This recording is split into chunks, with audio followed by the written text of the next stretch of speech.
오늘은 지난주에 보았던 말씀과 이어서 계속해서 요엘서 같이 보도록 하겠습니다. 요엘 1장에서는 메뚜기 재앙 같은 불가항력적인 재난이 찾아오면은 울고 슬퍼하라는 말씀을 들었습니다.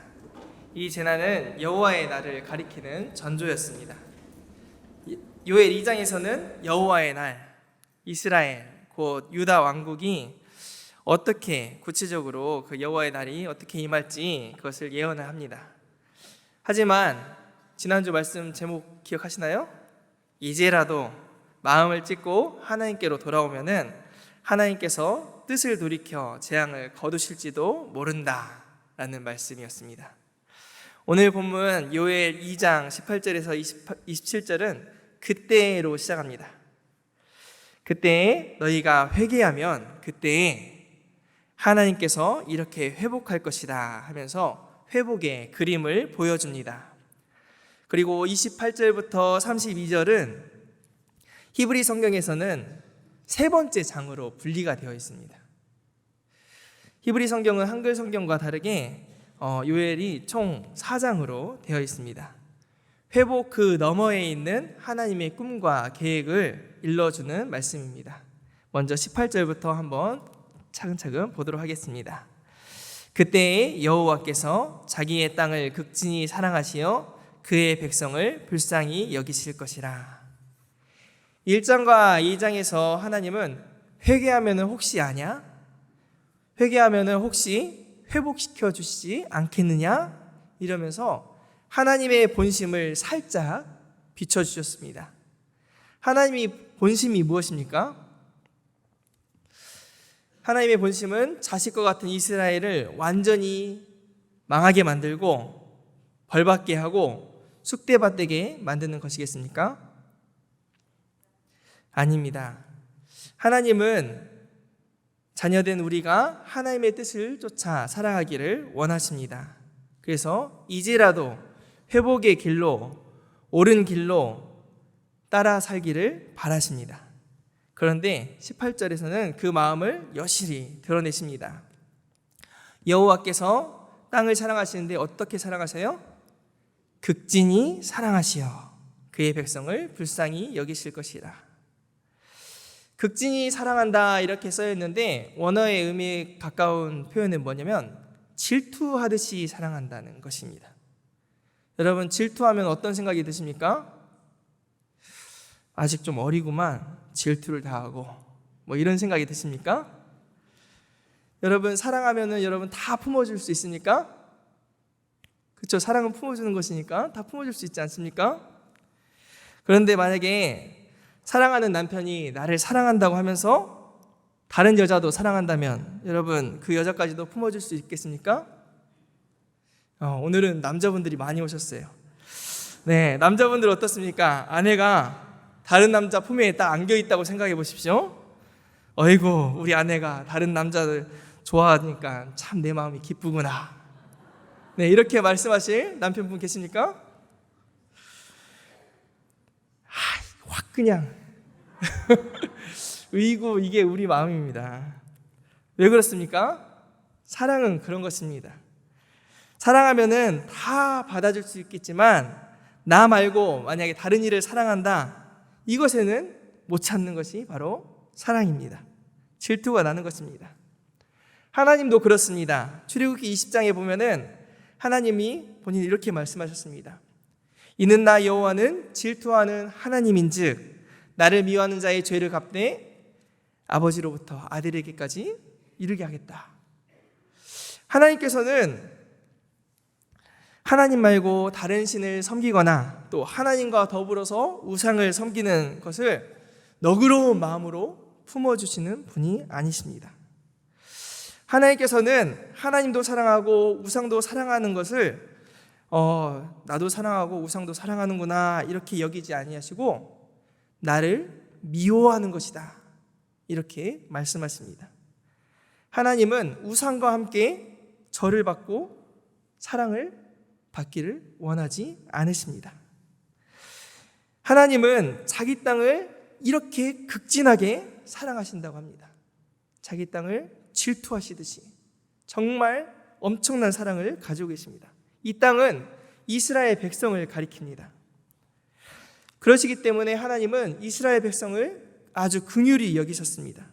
제발 정신 좀 차려다오. 이제라도 회개다오. 마음을 돌이켜다오. 그러면은 회복시키시겠다고 말씀하십니다. 여러분, 하나님은 심판을 기뻐하실까요? 하나님은 심판을 기뻐하시는 분이 아니십니다. 어떤 사람들은 자기 아들을 십자가에 못 박게 만드는 아버지는 그 아버지 하나님은 고통을 즐기시는 분이 아닌가, 이렇게 말하는 사람도 있습니다.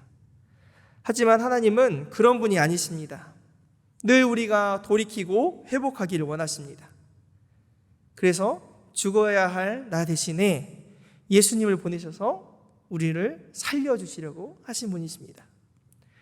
하나님은 어떤 사람들을 괴롭히고 또 힘들게 하고 뭔가 어려운 일을 요구하고 불평과 불행을 주는 분으로 오해하기도 합니다. 하나님은 우리에게 좋은 것을 주고 싶어 하십니다. 이게 바로 하나님의 본심입니다. 생명을 주시고 자유를 주시고 진리를 주시고 평화를 주시고 사랑을 주십니다. 우리가 볼 때는 때로는 안 좋아 보여도 우리 하나님은 늘 좋은 것을 주시기 원하시는 좋으신 하나님이십니다. 하나님은 실수하지 않으신다네 라는 찬양이 있습니다.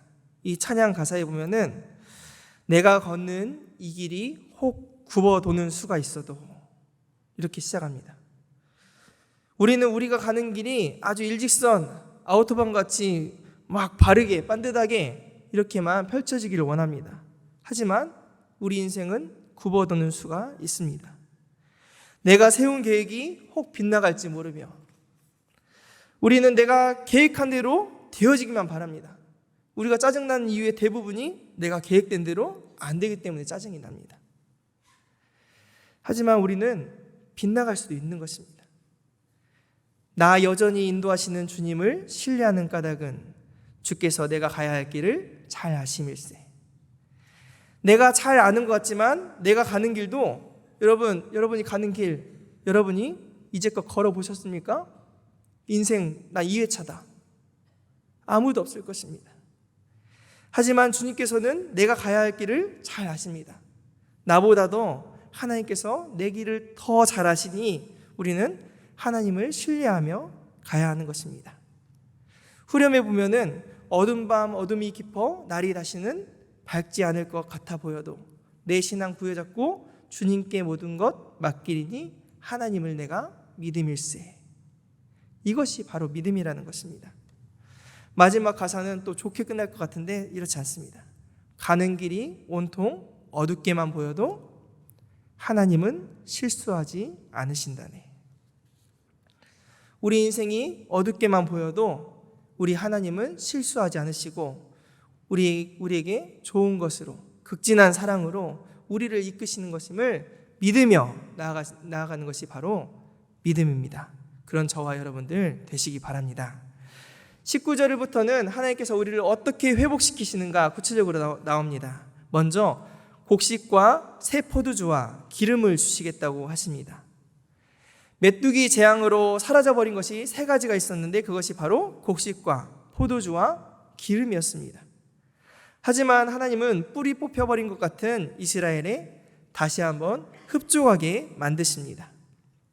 그리고 20절에 보면은 북쪽 군대를 심판하시겠다고 합니다. 아마 이 북쪽 군대는 바벨론일 것입니다. 4차례나 이스라엘을 공격해서 이스라엘을 폐허로 만들어버렸던 것이 바로 바벨론 군대였습니다. 그런 군대가 메뚜기처럼 팥중이처럼 계속해서 공격해왔던 것입니다. 그런 그 군대를 동해로 서해로 들어가게 해버리겠다고 하십니다. 마치 홍해가 이스라엘 백성들을 쫓아왔던 애굽의 말과 병거들을 다 잠기게 한 것처럼 하나님께서 이스라엘을 괴롭혔던 모든 것들을 다 몰아내 버리시겠다고 약속하십니다. 그리고 22절에는 무화과 나무와 포도나무가 열매를 맺게 될 것이라고 합니다. 21절에 보면은 땅이 두려워하지 않고 기뻐하게 될 것이고 들짐승도 두려워하지 않고 시온의 자녀들도 기뻐하며 즐거워하게 될 것이라고 말합니다. 여러분, 전쟁의 위협 속에 있으면 얼마나 두렵겠습니까? 여러분, 산불만 난다 해도 얼마나 마음이 두렵습니까? 산불만 나도 땅이 황폐해지고 들짐승들은 갈 곳을 잃어버리고 사람들도 조마조마하면서 벌벌 떠는 것이 산불일 텐데, 이것보다도 훨씬 더 엄청난 재앙, 엄청난 전쟁에 두려움이 임하지 않았겠습니까? 그런데 하나님께서 이 모든 두려움에서 이들을 벗어나게 하시고 힘을 얻고 기뻐하게 할 것이라니, 이것은 온전한 회복을 의미합니다. 1장과 2장 그리고 오늘 읽었던 말씀은 아주 대비적으로 되어 있습니다. 1장에 보면은 어떤 말이 가득하냐면 통곡하다, 울다, 애곡하다라는 단어가 많이 나와 있고, 2장 초반부에는 떨고 얼굴이 창백해지고 누가 과연 이 재난에서 건져내랴 이렇게 말했는데, 이제는 완전히 역전이 됩니다. 오늘 읽은 말씀을 보시면 얼마나 밝습니까? 두려워하지 말지어다, 기뻐하며 즐거워할지어다, 힘을 내는도다, 너에게 적당하게 주리니 예전과 같을 것이라, 가득하고 넘치리로다, 너희에게 갚아주리니. 네, 동사들만 읽어본 거예요. 여러분 어떠십니까? 회복을 주시는데 완전한 회복을 이야기하십니다. 이것이 바로 하나님의 사랑, 우리를 향한 극진한 사랑입니다. 1장에 보면은 창고가 비어있고 곳간이 무너졌었는데 24절을 보십시오. 마당에는 밀이 가득하고 포도주와 기름이 닿았던 그 땅에 이제는 독에 새 포도주와 기름이 넘치게 된 것입니다. 1장에 보면은 포도주를 마시던 자들에게 울어라 이렇게 말했는데, 유해 선지자가 이제는 기뻐하고 즐거워하라, 기뻐하고 즐거워하라 거듭해서 이야기합니다. 완전히 역전이 되었습니다. 우리 찬송에 보면은 먹보다도 더 검은 이란 찬양인데, 그 찬양 2절 가사에 보면은 슬픈 탄식 변하여 뭐라고 할까요? 기쁜 찬송 되었네 라는 가사가 있습니다. 저와 여러분들에게도 이런 은혜가 있길 원합니다. 슬프던 자들이 있습니까? 기쁜 찬송이 이제는 흘러나오시기 바랍니다. 가난하고 줄이던 자들이 있습니까? 배부른 역사가 일어나길 원합니다. 이 역전의 모습은 하나님의 나라의 모습입니다. 애통하는 자가 복이 있는 나라.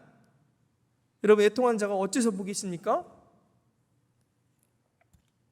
애통하는 자가 위로를 받기 때문에 복이 있고, 하나님께서 은혜를 베풀어 주셔서 마음에 텅 빈 그 마음이 채워지기 때문에 복이 있는 것이 바로 하나님의 나라입니다.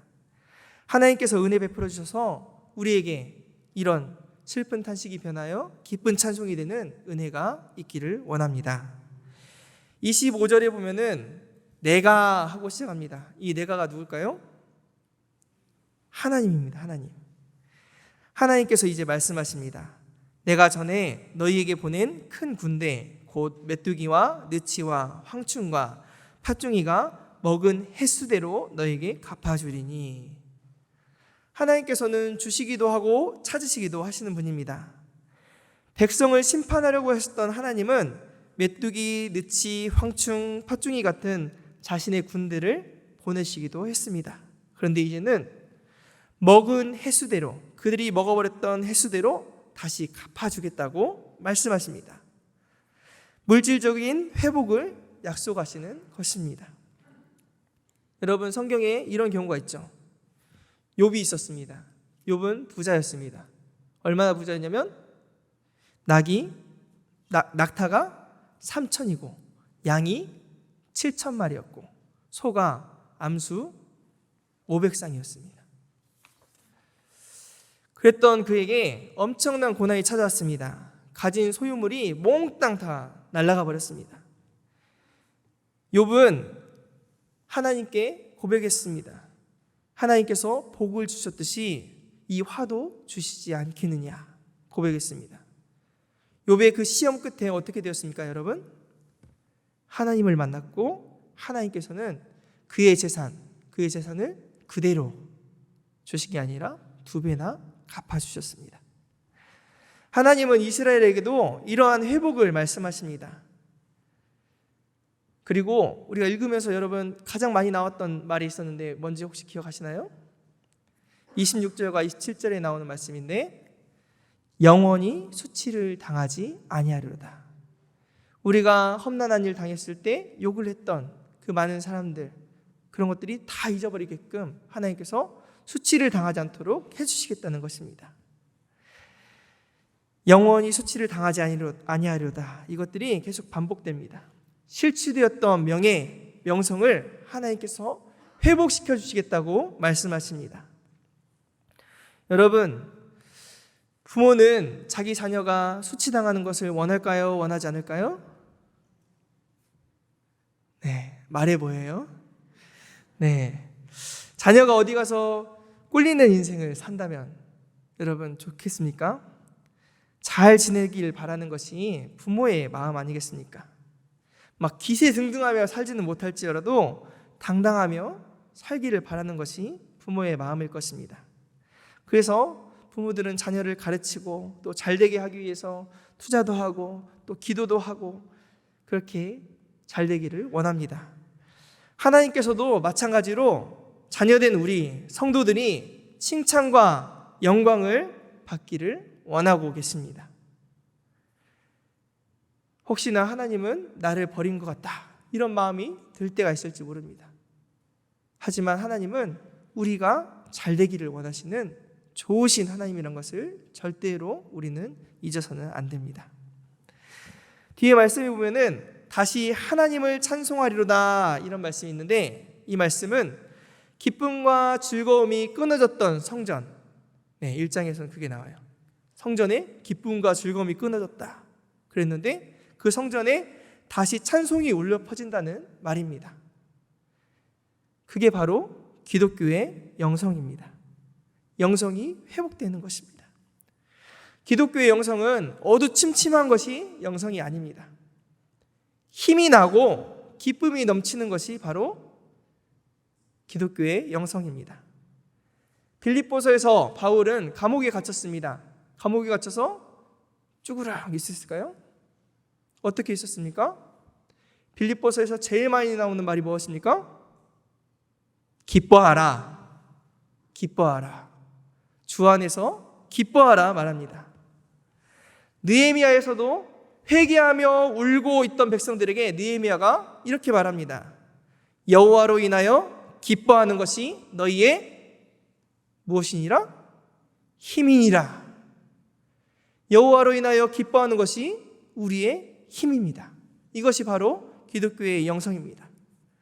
우리가 기뻐할 수 있는 것은 무엇 때문입니까? 하나님이 우리의 하나님이시기 때문입니다. 27절을 보십시오. 같이 한번 읽어보겠습니다.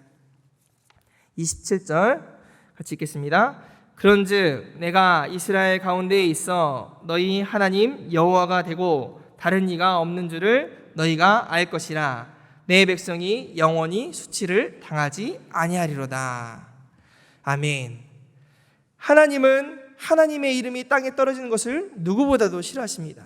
왜 그렇습니까? 하나님 하면 영광이 따라붙기 때문입니다.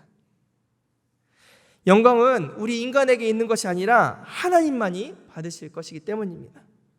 그런데 하나님의 백성이 어디 가서 욕 얻어먹고 그러면 하나님께 영광이 되겠습니까? 아닙니다.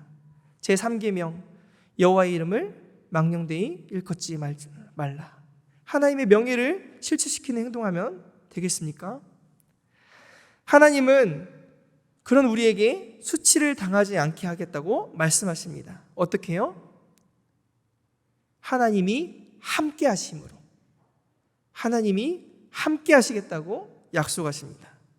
그런즉 내가 이스라엘 가운데에 있어 너희 하나님 여호와가 되고, 하나님께서 우리 가운데 임재하시고 우리의 하나님이 되어줄 때 우리는 영광스러운 길을 가게 되는 것입니다. 그 일은 바로 하나님의 열심히 일을 이루실 것입니다. 어떻게 이루십니까? 28절을 보십시오. 그 후에 내가 내 영을 만민에게 부어주리니. 하나님께서는 하나님의 영을 우리에게 부어주실 것입니다. 우리 모두에게, 모든 민족에게, 모든 백성에게 부어주실 것입니다. 성령이 우리에게 부어질 때, 성령이 우리 가운데 있을 때 우리가 알게 되는 것이 있습니다. 무엇입니까? 하나님이 우리와 함께 하신다는 것을 깨닫게 되는 것입니다. 하나님이 우리 가운데서 역사하시기 시작합니다. 성령이 부어질 때 하나님이 일하십니다. 여러분, 우리는 각자의 힘으로 살아보려고 열심히 살아갑니다. 여러분, 잘 살기를 원하십니까? 다 잘 살기를 원할 것입니다. 그런데 성령님이 없이 살 때는 나만 잘 살기를 원할 것입니다. 왜 그렇습니까? 우리 인간이 원래 악하기 때문입니다. 로마서 8장에 보면은 우리가 하나님의 영, 그리스도의 영, 성령을 받지 않으면은 육신의 일만 생각하고 그 마음에는 생명과 평안이 없고 하나님을 거슬러 하나님이 싫어하시는 일밖에 할 수 없다고 말하고 있습니다. 여러분, 이스라엘 한번 보십시오. 이스라엘은 무엇을 바랬습니까? 이스라엘 처음부터 우상을 바랬겠습니까? 막 우상을 주십시오 이랬겠습니까? 이스라엘이 바랬던 것은 우리가 바란 것과 같습니다. 풍요와 번영을 바랬습니다. 잘 되기를 바랬습니다. 그래서 어떻게 했습니까? 하나님을 아주 잘 섬겼습니까? 하나님을 기쁘시게 하려고 열심히 노력해 봤습니까? 아닙니다. 그들은 풍요와 번영을 준다는 우상을 열심히 섬겼습니다. 하나님께서 싫어하시는 일만 열심히 했습니다. 육신의 쾌락을 열심히 쫓았습니다. 더불어 살기보다는 나 혼자만 배불리 살기를 원했습니다. 그래서 그 땅에는 공의도 없고 정의도 사라져버리고 그 결과 하나님의 진노가 그 땅에 임하게 된 것입니다. 잘 살아보려고 했지만 하나님 없이 살았기 때문에 높아지려고 했지만 결국은 제일 아래로 포로가 되어서 낮은 자리까지 내려가야 했습니다.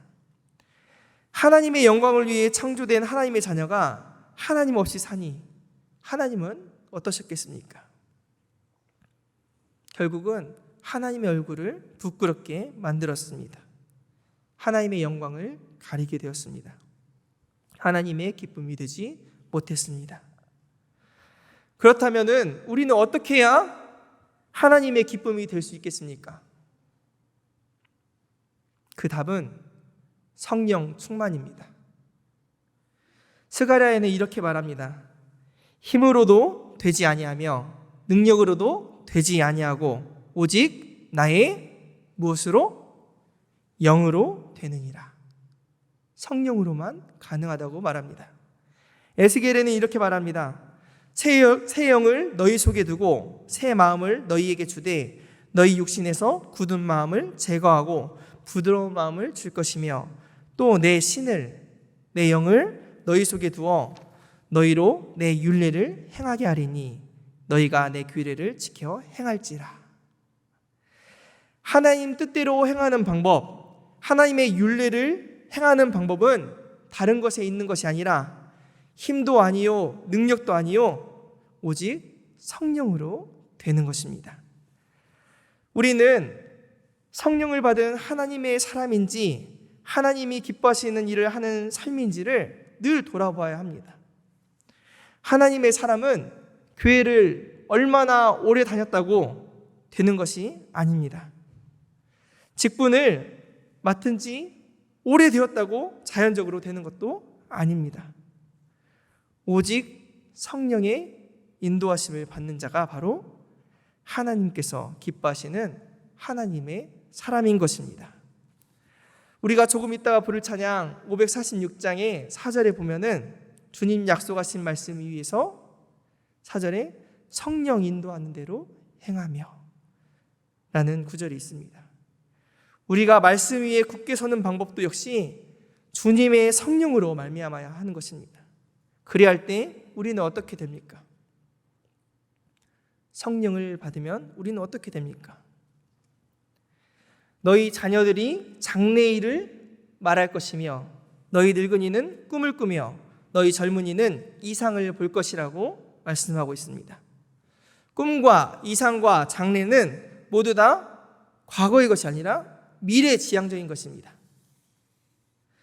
성령 충만해지면은 미래를 그리게 됩니다. 목사님, 저는 이제 나이 많이 들어가지고 살아온 날보다 앞으로 살 날이 더 적을 텐데 얼마나 더 많은 꿈을 꾸겠습니까? 여러분 가운데 이렇게 말씀하시는 분이 있을지 모릅니다. 얼마 남지 않은 인생일지라도 하나님의 사람, 성령의 사람은 꿈을 가져야 합니다. 하나님 나라의 비전을 가져야 합니다. 예수님께서는 그것을 우리에게 기도로 가르쳐 주셨습니다. 어떻게 기도하라 했습니까? 하늘에 계신 우리 아버지의 이름을 거룩하게 하시며 아버지의 나라가 오게 하시며 아버지의 뜻이 하늘에서 이룬 것 같이 땅에서도 이루어지게 하소서. 이것이 기도입니까, 여러분? 기도인과 동시에 예수님의 비전입니다. 하나님은 우리가 이 꿈을 같이 꾸기를 원하십니다. 하나님 나라를 꿈꾸기를 원하십니다.